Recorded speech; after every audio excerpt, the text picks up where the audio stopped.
Hi, Val here, and this is my podcast, the Kalahari Diaries. I live in one of Africa's most remote wilderness areas. Nature and wildlife is my biggest passion. I hand-raised Sirga the lioness and walked the Kalahari to join her on her hunts. My work is in tourism and nature conservation. For fun, but also for wildlife monitoring, I fly anything that gets me into the air. I live in an old caravan. The next supermarket is a 2.5 hour drive away on sandy and bumpy roads. There is no cell reception anywhere nearby, and the only comms is an extremely slow, extremely expensive satellite internet connection.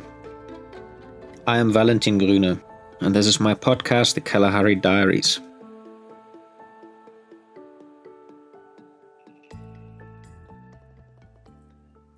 Hi, this is the Kalahari Diaries again, and you're listening to episode 7 of our podcast. This time I would like to speak about how Sirga moved from her old home in the Kalahari to the new home in the Kalahari, which was about 850 kilometers away. I think to start off with, first I should maybe mention that I'm actually not in my normal location in the middle of the bush in my little office container at the moment. I'm actually sitting in Johannesburg or Pretoria, and I'm currently waiting for paperwork to be finalized here in South Africa so that I can bring a small bush aircraft back to our home. And yeah, so it's a bit of a different setting for my podcast, and there might be a bit of outside noise, but I have a nice sort of quiet area where I'm staying here at the moment. So we'll just try it this way because I don't think I will make it back in time to record the podcast at home.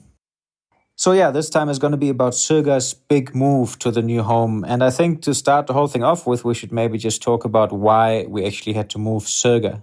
To make that short, I would say the main thing is that when I raised Sirga, I always walked with her. I never wanted her to be used to people, to not even a tent, to nothing. I wanted her to just be a lion, obviously with the difference that I'm around, that I had to feed her when she was small. But the main idea was to let her grow up in the bush, in the environment that a lion belongs in, without having to have it run around furniture or be in a vehicle or anything like that. I just wanted her to have the things surrounding her that lions usually would have when they grow up in Africa. And the big difference being was obviously the whole time that I'm around for her. So yeah, Sirga spent all this time outside and I always walked with her. I spent many, many nights, I think more than a year, sleeping outside in the bush with Sirga, sometimes in a little enclosure, sometimes outside the enclosure, somewhere in the bush. And we were always out walking around, taking her for walks. In the beginning, those walks were pretty much daily because she was so small that she would be tired after an hour or 2 hours of walking. Later on, the walks got longer and started taking the entire day. Then we sort of had to tune down the walking frequency a little and started going out sort of once or twice a week. But Sirga's always had that opportunity to be outside, and she started hunting. When she got older, the government in Botswana told us that actually it's not really legal for Sirga just to run around outside, although the area is a private-owned game reserve. But Sirga is not really supposed to run around there as a lion because the game reserve is not certified for lions to be released in that area. The papers that were actually in place, they were for the lions to be kept in a facility where they then can be relocated by the government into other areas. But for us to walk around with a tame animal in that area poses a risk to people who could potentially be there. And also, aside from me saying that Sirga would never leave me, I never had a guarantee that she wouldn't just run off because Sirga had never had a lead on her or a chain or anything like that. She's just free to do whatever she wants when we're outside. And unfortunately, we had to then stop walking Sirga.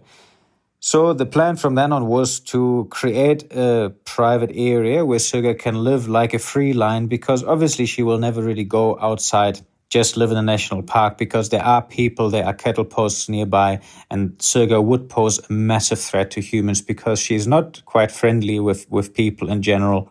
Yeah, having a lion like that walk around would be dangerous. It would definitely not create any good reputation for lions if there were any incidents to happen, aside from the fact that we obviously would never want that to happen for the people or for Sirga, because the only outcome for her would be that she would have to be put down if there is any bad accidents happening. We had this dream for a long time to create this big area where Sirga can live like a free lion, but in a secure environment. And we were looking for a place where that is possible and where we can get that done. And we actually got a connection to a person who bought up quite a bit of land in the southwestern part of Botswana, right next to one of our major national parks. That area was basically available. We were lucky to get a deal on this land, to actually get security on this land for us, so that we know we can stay there, nobody can get us off this area, and we can try to invest into this area to get this going for Sirga and to move our entire operation with our little guest operation and the whole thing that we were planning to do. Obviously, permits are needed and all kinds of things to move a line through the country, and as well to move our operation with our guests into this new location. And we made a plan with our government. We got paperwork in place and we started planning everything to make this whole move possible. And it was quite a big operation. So the plan was that we would first move the guests that are actually already with us at this stage, and then have the new guests arrive instead of to the old area at the new one, which was a big logistical sort of nightmare because we are in either location in very, very remote areas in Africa, which have no airports exactly near them. All the next airports are a few hundred kilometers away, and none of these are major airports in Africa. So it's quite hard to get there, and it was difficult organizing the whole thing.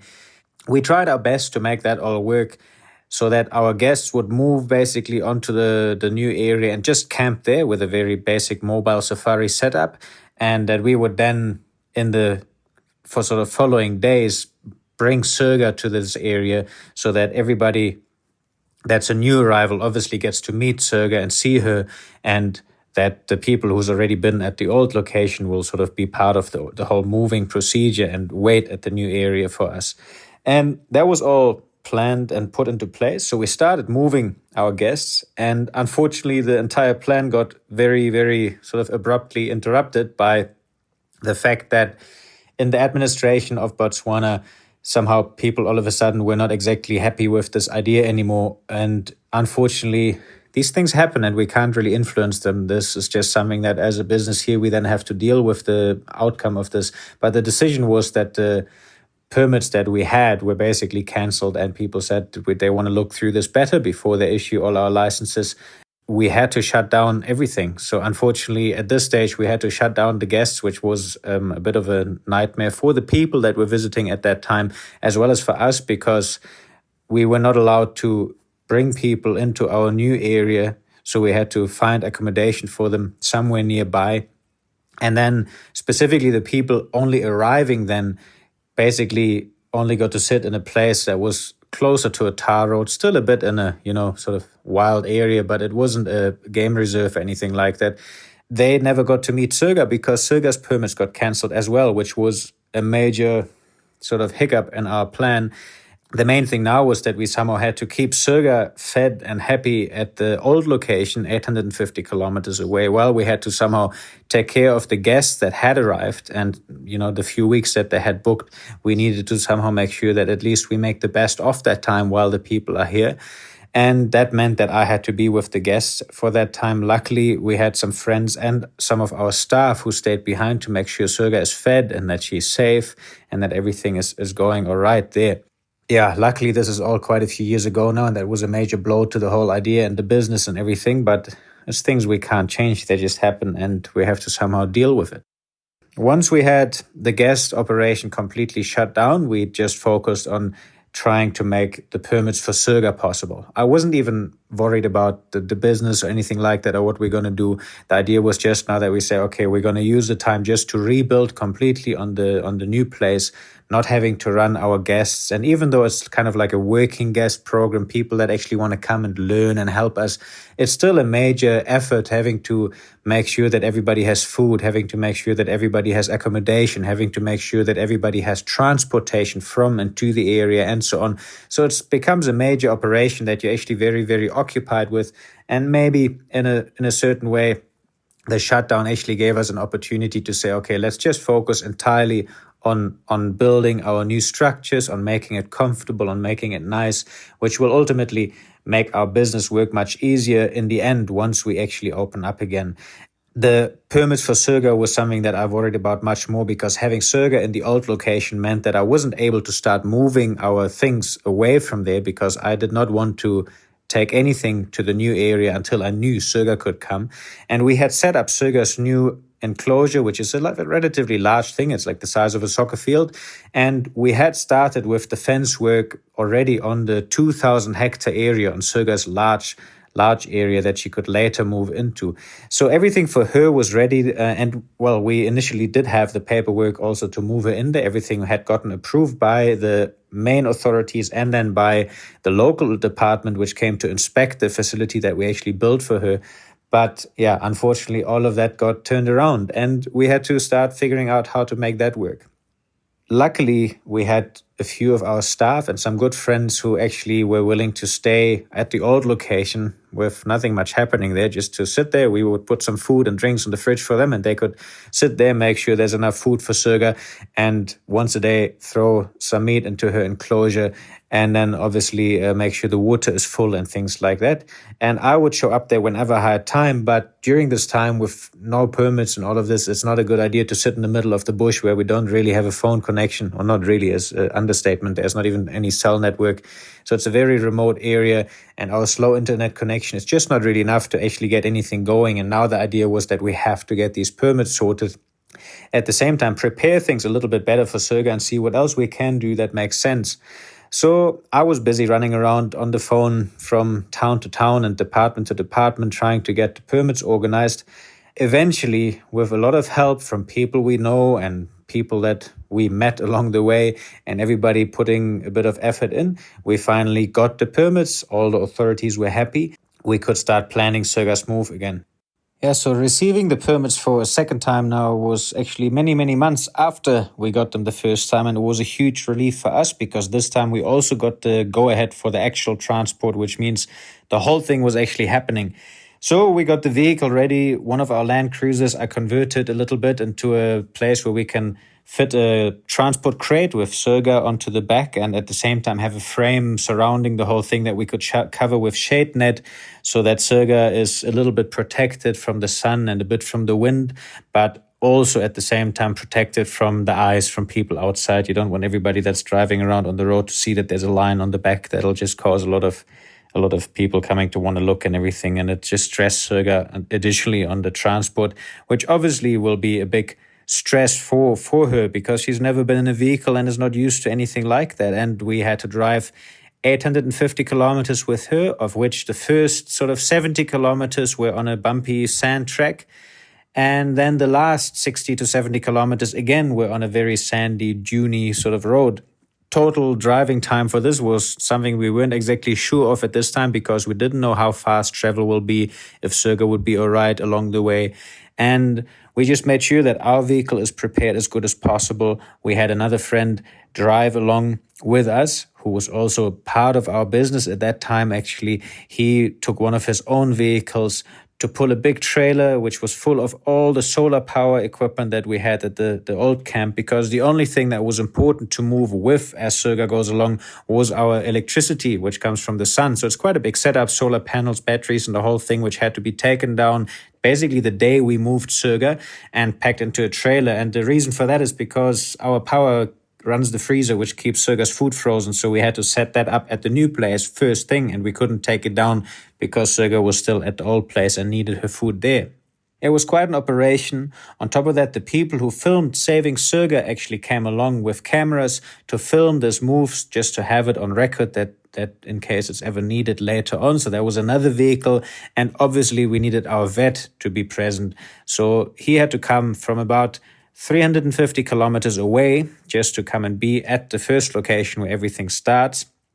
And that was sort of the plan, to start moving Sirga. Now, we weren't sure entirely about the weather, and the vet was obviously in charge of actually making the call. What time do we drive, depending on the heat and things like that. This whole actual move, as far as I remember, happened sort of towards the end of November in 2017. This is a very, very hot time of Botswana. So due to the heat, everything had to be planned properly. If it would have been a cool day with lots of cloud cover and a bit of rain, we could have started driving in the daytime. If it would have been just a hot day, then obviously we could not drive. And the night times, luckily, in the Kalahari Desert are usually quite cool, so the night's always an option to drive. But at the same time, driving at night here means you're on a long, long road through the desert which is full of livestock. And especially if there was a rain shower, livestock love sitting on the road to lick off the water. Or if it's just cold at night and the roads are still warm from the daytime, the animals love sleeping on the warm tarmac and stuff like that. So it's usually not recommendable to drive at night here, but sometimes you just don't have options. Like, for instance, in this scenario, because it was way too hot. So although the vet arrived in the morning, everything was ready. The wildlife department was present. The film people were there. Everything was ready to get Sirga moving. We decided to wait until the late afternoon before we get onto the road, simply because of the heat and the possibility that Sirga would have been stressed and overheated in the back of this vehicle. We waited for the day, kept on checking the vehicles, making sure everything is working, and just preparing for this long drive. Nobody had really slept much the night before because it was exciting. Now we were up the whole day and everybody knew we're going to be driving the whole night until the next morning.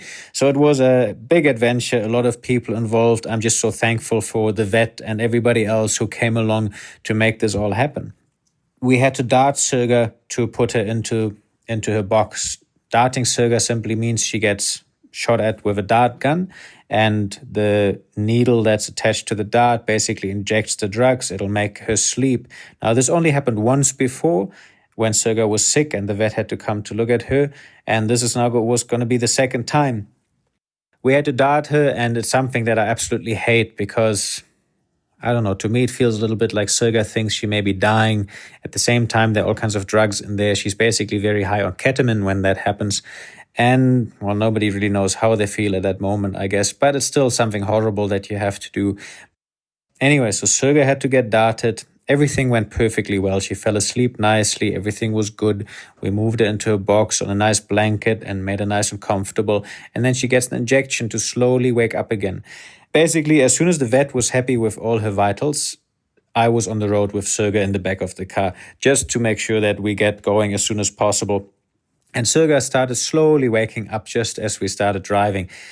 Obviously, she was quite confused, but also very tired from this whole thing. So she just lifted the head a little bit, and we were driving along this bumpy road. We're trying to go very slowly and carefully so that Sirga is not bumping around too much. And she seemed quite all right. There was no problems at all in the beginning. She was just looking up, having a bit of a look around. She was still too weak from the drugs to actually stand up or sit up even. But she was alive. She was looking very, very okay, and everything was good. We stopped all the time. And luckily, that first part of the road on the first 70 kilometers to the tar road actually has 16 little cattle gates because it goes through all kinds of different ranches. So we had to stop 16 times in any case to open and close the gates. So that was each time a good opportunity to check on Sirga, make sure she's okay, look at her, offer her a little bit of water. And that's how the first bit of the drive went. Once we hit the tar road, it started getting dark. The other vehicles were all around, and we basically just got on the road and started driving. We never went far. I think most of the drive we went somewhere between 60, 70, maybe 80 kilometers an hour, just cruising along the long tar road into the night. Sirga seemed pretty okay the whole time. She was now much more awake, but she had also gotten drugs to keep her sort of relaxed quite a bit longer. So she wasn't as awake as she would be in a normal scenario, but she was very aware of everything that was happening around her. She could now sit up completely and have a good look around herself and see a little bit what's going on outside. But because it was getting dark, I don't think she was actually noticing too much, and a lot of the time she would actually just lie down. The one time where she really, really woke up, though, was when we got to about something that's around halfway, a town called Kang. And this was a place where we had to fill up the vehicles. So we pulled into Kang. The vet had actually gone ahead at this stage to inform the filling station that we will be coming with a line on the back so that the people are a little bit prepared.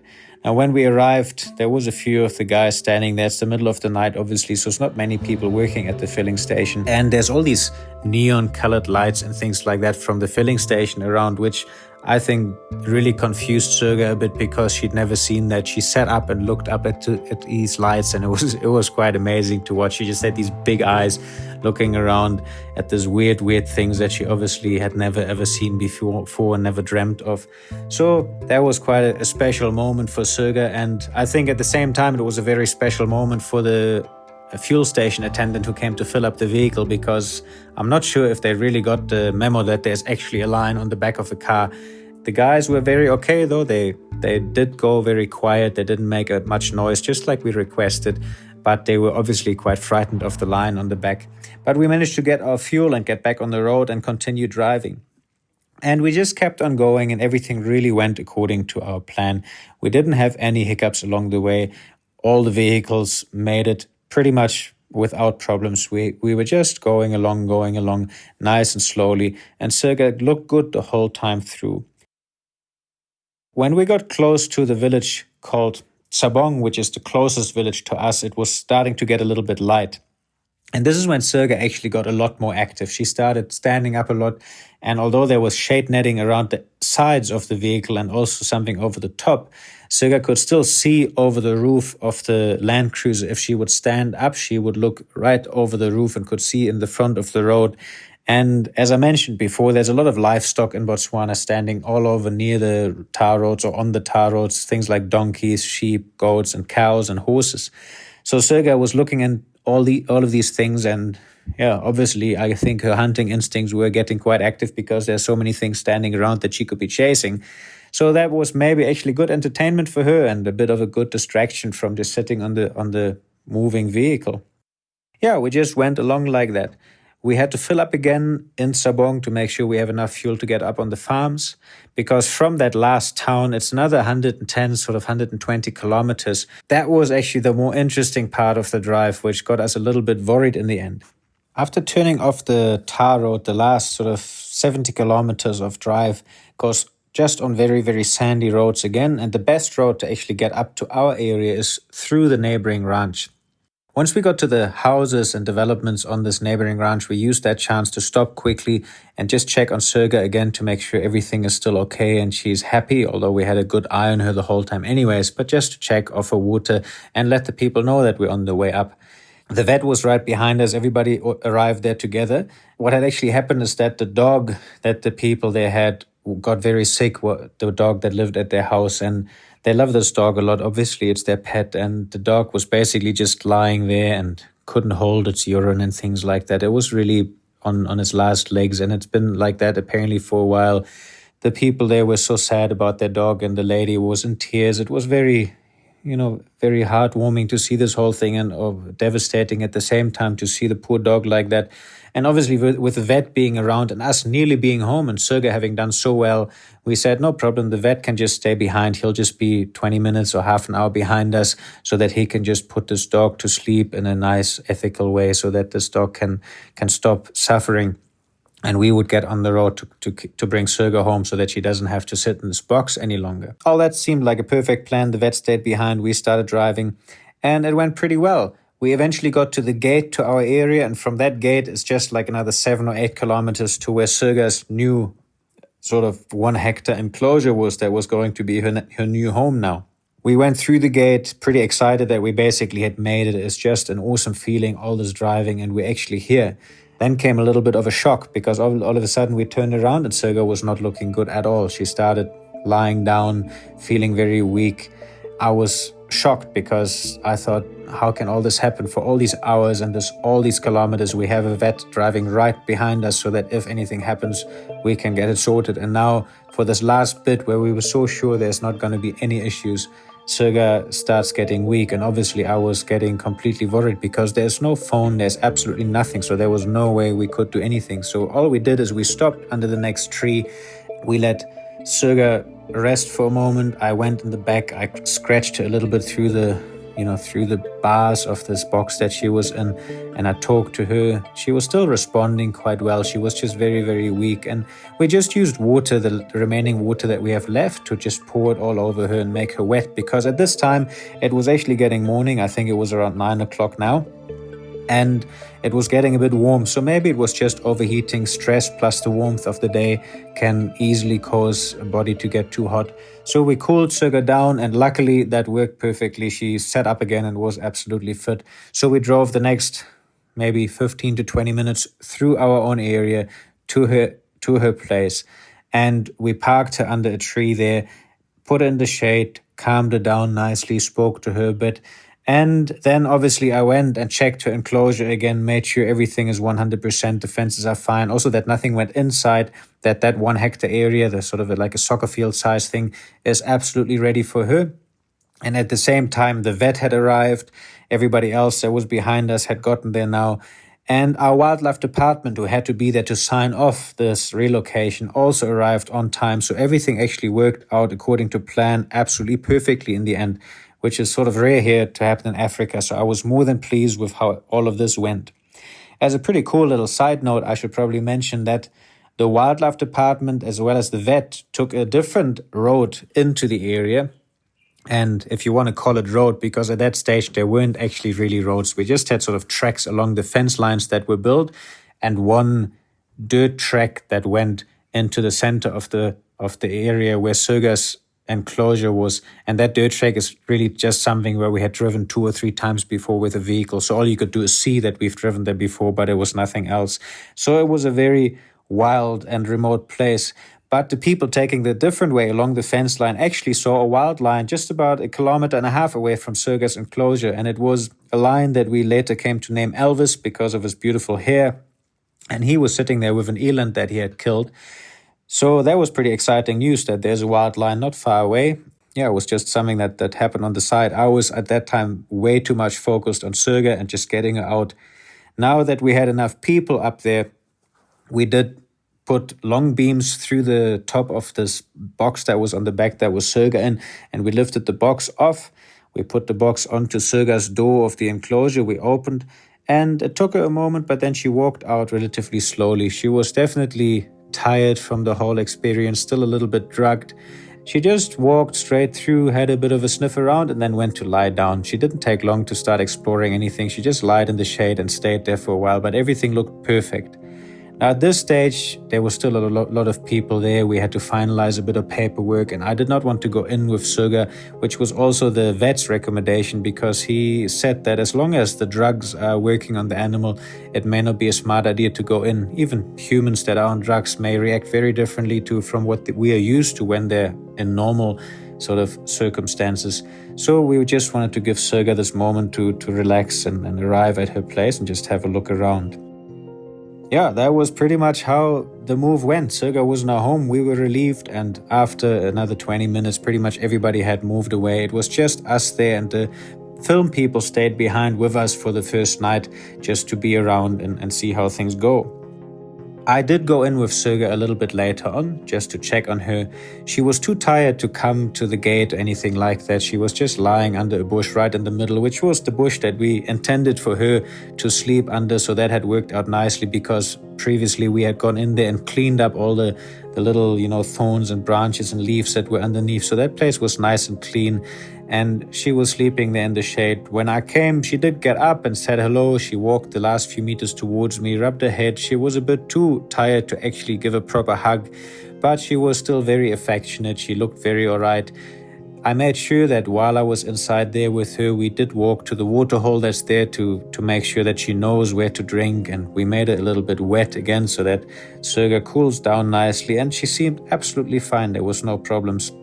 Immediately after that, we started setting up the solar power, because the next challenge now was to get our freezers going so that we could actually keep food for Sirga again.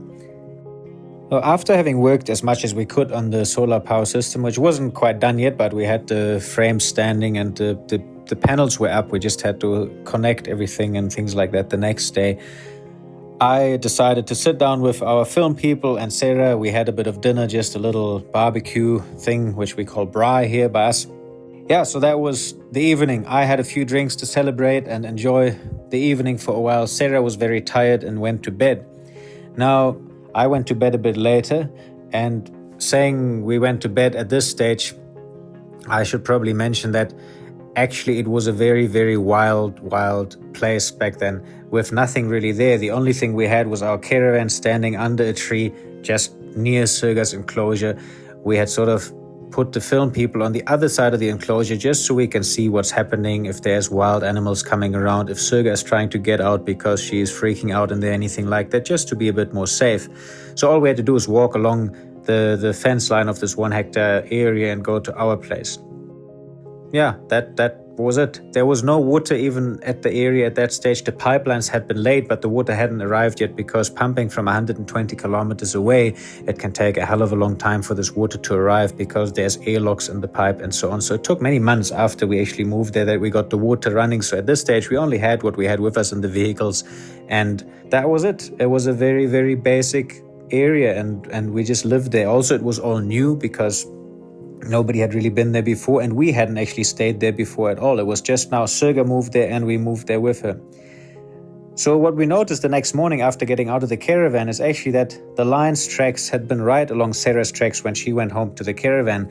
The male lion had been around the whole night. We obviously at a later stage in the morning started hearing him roaring, and then we found his tracks all over, and he has obviously been looking at Sirga. At this stage, Sirga had stayed completely hidden away in the center of her enclosure, and actually she remained there for quite a few nights while this lion was around. It took about 3 months before Sirga actually warmed up to him completely, and then they started lying on each side of the fence, spending the nights almost together, and they started roaring together, which is I would say that's the moment when I can see Sirga is actually comfortable with another lion, because initially she's completely quiet. We know wild lions are coming around when Sirga doesn't say anything. Usually she roars every evening and every morning and a little bit throughout the night.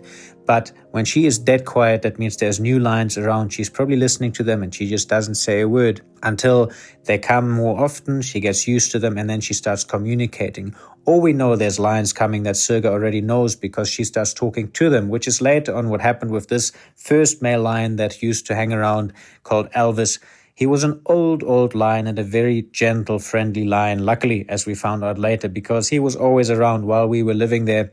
You must understand that even there was no bathrooms and things like that, so going to the bathroom means taking a shovel and walking off into the bush a little bit, and sometimes that has to happen at night and whatnot. So with the lion around, luckily we had a very friendly old male. He later on passed away just of old age, but he was Sirga's first admirer that used to come regularly, and we could often hear them. Sirga would start roaring, and then we could hear our Elvis far in the distance somewhere, and throughout the night you can hear these roars coming closer and closer as they're answering to each other, and eventually he'll show up and always had a bit to drink at our place where we had a little bird bath to feed the birds water during the day. The lion would come and drink from that, and then he would go and sit next to Sirga on the fence and entertain her for some time, and Sirga could really visibly, enjoy this. You could see so much how she's just completely in her element. So many things happening. Lots of other animals were around, like hyenas, leopards, but the lion was obviously the big thing for Sirga that entertained her the whole time. She really seemed to be happy that she's arrived in this new place. So we pretty much finished building the solar power the next day, which meant that the freezers and everything was now going to be running for Sirga. And in the meantime, she had needed food, and what I did is to go and organize her something smaller. Now, the whole thing of getting food for Sirga, I know that's not a very nice thing to talk about, but obviously a lion eats meat, so I have to hunt to get that for her in the area. And there are very small antelope, which is basically just one meal. And if she gets that, it's a larger meal than what she would usually get. So every 2 days is then enough. So I got her one of those initially, and normally we take what is the most plentiful, because eventually after providing water in an area like that, the herbivores become so much that we have to manage their population in a way, which is something that the predators are doing naturally. Now, Sirga is a predator that naturally at the moment, or at this time, had to sit in her enclosure. So we have to then do what she would be doing otherwise outside in our area. And our Gemsbok antelope are the most plentiful, so that was going to be the next meal for Sirga. Now, after hunting a Gemsbok, obviously that is something she can't just eat in one day. It's supposed to last for the entire month, pretty much. So the animal will have to be cut into many pieces, which can be quite challenging, especially if you're alone. And at this stage, Sarah had to head back with the filming people because she was busy in Maun. And I was actually left alone after just the first 2 days there with Sirga. Everybody had gone and I was just by myself on the farm with nobody else around, which personally I really enjoy. But what was one big challenge is to now get that first Gemsbok. And it's a heavy antelope. Hunting is something that I don't enjoy doing at all, but it's something that is necessary, and I really try to do it as ethical and as good as possible. After doing that, the Gemsbok has to be loaded onto the vehicle, which is very, very heavy. It's a few hundred kilos heavy, and if you're by yourself, you have to dig in the vehicle so that the vehicle back of the pickup basically becomes even with the sand, and then slowly try and roll this big animal into the car. What I did later when I got back home is the same tree, which on the one side had the caravan standing underneath. On the other side, I made a mechanism with a few ropes where I could pull up this dead antelope so that I could hang it and start skinning it and then cutting it all into nice pieces for the month so that Sirga and also myself can have food there. Unfortunately, I did cut my hand quite badly on this exercise with the slaughtering, so I had to tape up my arm and then continue doing all of this. It was a hell of a long night to get all this finished. The meat then has to dry up a little bit and bleed out before it goes into the freezer. Otherwise, it'll never come out of the freezer again. So doing all of this by myself was a hell of a challenge. And when it was done, I was extremely exhausted. The heat at this time is also quite brutal because it is, say, close to the 40 degrees in the shade. And we don't have much shade. And there is no clouds in the sky most of the time. It's just the sun burning down. So it was a rough time of the year to move. And but somehow everything worked out. It was a major adventure. We were now sitting here. Sirga had moved to the new home. Our business was completely shut down, so we had to rebuild everything, make a new camp. And also at this stage, we didn't have an intention of trying to open up quickly again with some sort of a mobile camp, because we figured since everything is shut down already, let's just take it very easy and start developing a nice guest camp that will in the end make our operation very much easier for us and also much more comfortable and nicer for the people who are coming to visit. So this was the scenario. We're sitting here. We started the fundraising because now Sirga was in her 1 hectare enclosure, but the fence lines were not finished yet. And it took us just over the next 2 years to raise all the money to finish building Sirga's fences. In the meantime, I used the time when we didn't have anything to do on the fences because we were waiting for funds to come through again to start the next sort of couple of kilometers. I used that time to drive a truck to bring all our materials and things from the old location back to the new location. We found one of our wonderful workers who is still around with us today called Robert. Robert stayed there and was Sirga's caretaker for all the drives that I did by myself, and he's done an absolutely amazing job. I actually got to take my head off for somebody who is just crazy enough to stay in this place alone just like I did, because he had to sit there by himself, at least in the beginning. After the first time I left him alone, we did get a second guy for him because he did say it was getting a little bit too scary because the lion was around and he found a snake in his tent. Heads off to everybody who helped there in the beginning and who's still helping today, because we're still in this remote area. We still have our lions around. Luckily today, Sirga's area is actually finished. She is getting out into this new place quite often now. At the moment, all I do is take her for walks. We have been on quite a few walks with her. She's starting to get to know the area better and better. She knows the water holes. She knows a few places. She hasn't actually often been at the fence lines yet because the area is so massive. We can walk there for 8 or 9 hours without ever meeting a fence line. So Sirga is exploring her territory, and right now, as I'm sitting here in South Africa, we just got confirmation that the collar that we organized for Sirga is actually finished, and I think as I'm speaking right now, it should be on the way, being shipped from Germany to Africa, so that we can fit Sirga with this satellite collar. It is actually a collar that is specifically designed for her now. It is the first time that this company has built a collar like that. It has a quick release mechanism so that we can put it on and off. The idea of that is that initially now Sirga will just start wearing the collar. Previously, for the filming of Saving Sirga, she wore a collar with a GoPro camera on it, which is very similar to what she's going to be wearing now. So she is used to it. And this collar will arrive. Sirga will start walking around outside with me with the collar. And we will start extending these walks a little bit, and we will start seeing, does she want to stay out a bit longer? Does she want to not go home? Eventually, as we can see that she's getting more and more comfortable, and as we can see that the collar is working properly and that we get all the updates of the locations while I'm out with her on the computer, we can then say, okay, maybe we will just leave the door open, at least initially in the daytime, see if Sirga wants to go out, spend the day outside, and I'm pretty sure she will come home to get her usual dinner in the evening. So in the beginning, we might keep her home and locked up again at night, and then As she gets more and more comfortable, we will start leaving the door open and leaving her outside overnight. The door will always be open for Sirga, by the way. There's never going to be a moment where we're going to close it. My caravan and what has now sort of extended into a little home with office, workshop, and sort of things like that around it, that is right next to it, and that will never change either. So Sirga can always come home and get her dinner if she likes to. We will always make sure she gets a snack. As she goes outside and starts hunting by herself a lot more, we will obviously start decreasing her portions. It might come down to just a little bit of her baby milk just to keep her happy and have an opportunity to give her medicines that she might need. And I'm always going to be around for Sirga to be there. So nothing is changing between the relationship that I and Sirga have together. The idea is simply that Sirga can live like a wild lion in an area that is the size of a wild lion's territory, with the difference that she is protected in this area, that nobody can get to her, and that she can't get to anybody, which is the other side of this, that Sirga cannot pose a threat to people. And tourists will be able to come and visit Sirga simply on a game drive in an area where we will meet her. I do hope that I will be able to get out of the vehicle and Sirga can come and give me a big hug and say hello to me. Even if she gets a lion friend, which is our intention, that Sirga gets one of those lions that is always coming around at the moment, talking to her, saying hello to her, and sleeping on the other side of her fence, that eventually we will be able to locate one of those lions back into her 2,000 hectare area so that they can live there together, that Sirga can have the companionship that a normal lion will have.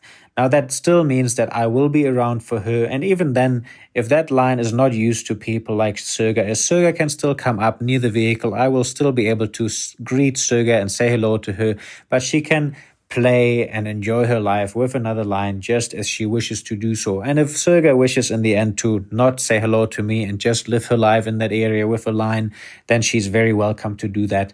And we will be there to look after her nevertheless. And if she gets old and she needs some medicine, we will be there for Sirga. If she needs a vet and she gets sick, we will be there for Sirga.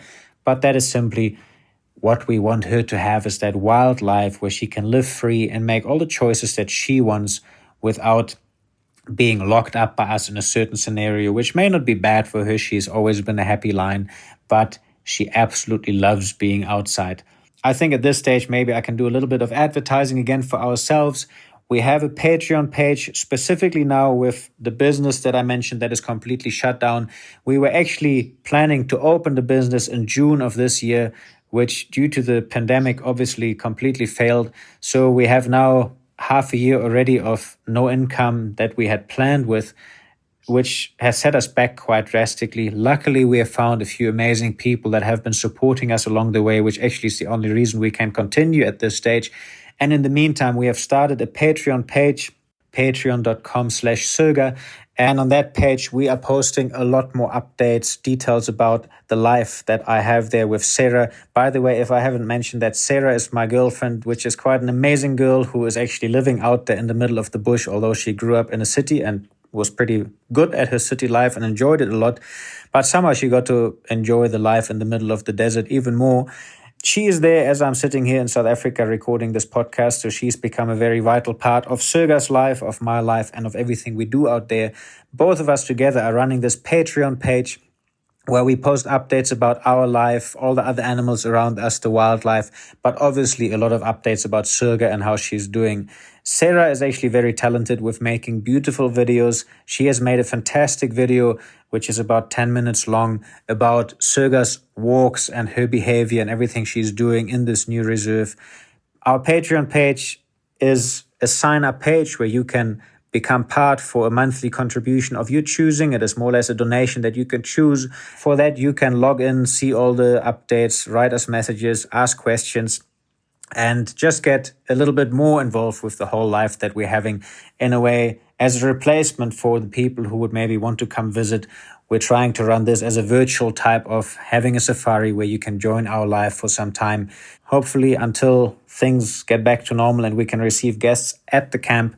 We can keep this page going, and even afterwards, just to have a little family created around our life and give us a financial opportunity to survive in these hard times. I hope you enjoyed the podcast. I think since I'm sitting here in South Africa waiting for our paperwork for the aeroplane to come through, the next podcast, I would like to get a little bit into how I got into the whole flying thing, which is also an adventure, pretty much the African way, I think. Today, I'm actually a certified private pilot and legal to fly around. But when I started flying, it was also legal, but I flew a license-free motorized paraglider, and I completely taught flying to myself and that thing using YouTube and other pages on the internet for it. So I think the next podcast is simply going to be about a little bit the flying that we do, why we do flying in the bush, what it does for wildlife conservation and our lives here, and how I got into it. I hope you enjoyed this episode. Thanks very much. Bye-bye. Thanks for listening to this episode of the Kalahari Diaries. Did you enjoy the podcast? Fantastic. You can help me tremendously by subscribing and rating it on your podcast app. Leave a review and tell friends and family about it if you feel like it. If you want to know more about this story, go ahead and check out the website on sirga or follow me on social media. You'll find me on Instagram and Facebook at Valgrüner, that is at VALGRUENER, and at Modisa Wildlife Project, where I'm sharing photos and videos from the Kalahari on a regular basis. I'm Val, and you've been listening to the Kalahari Diaries.